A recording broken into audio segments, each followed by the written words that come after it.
Energy usage and consumption is becoming an increasingly concerning topic in the world.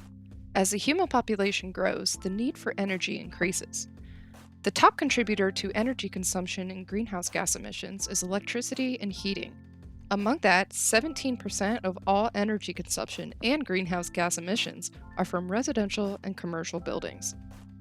One of the best ways to reduce energy consumption in homes is to make homes well insulated. However, there seems to be a lot of misinformation out there as to what is a good insulator or not for a home, with individuals swearing that various variations of soil, hay, mud, or paper are good insulators, versus traditional commercial insulations such as fiberglass or foam. So, in this project, we wanted to test several different materials to see whether they are good insulators or not, with the help of thermodynamics. In order to test different types of insulation materials, we needed to build something that could insulate outside factors such as radiation and convection, so that we were just focusing on the insulation properties of the materials through conduction. So we came up with a design for a well-insulated box based on our chosen heating source, a 24 by 12-inch heating pad. With these dimensions in mind, we set out to build the box that would hold our insulation using plywood as a base, 2-inch R-10 insulation foam surrounding the base, and aluminum foil tape to reflect radiant heat.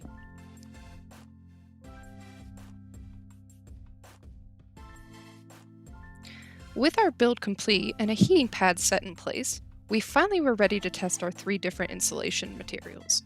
With the help of a couple thermocouples, a room temperature gauge, and a homemade wooden thermocouple device holder, we were ready to test out materials.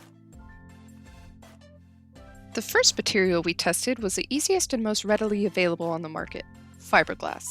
We expected it to perform well given it's made for commercial use as an insulation, and its R value is 2.9.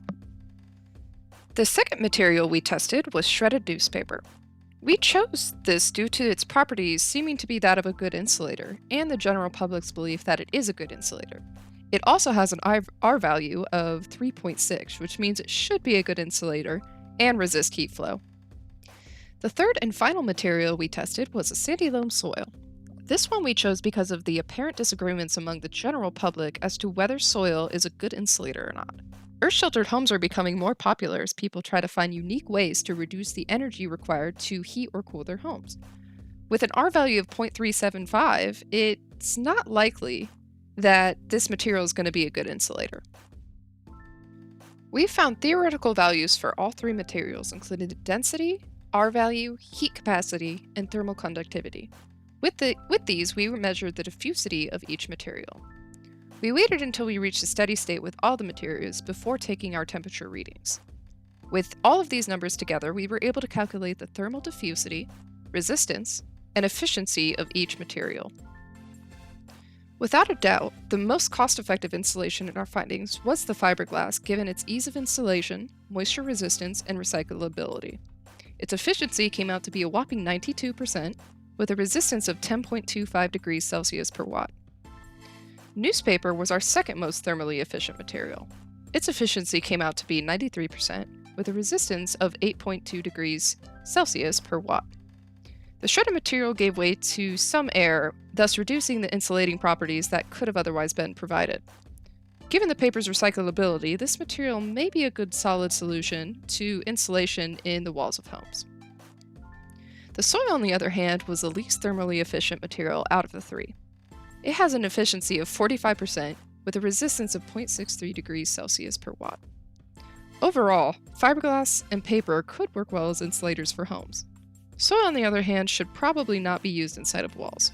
With its low conductivity and high thermal resistance, it could be a viable solution for insulation as an exterior insulator for a home, with the help of fiberglass or paper on the interior.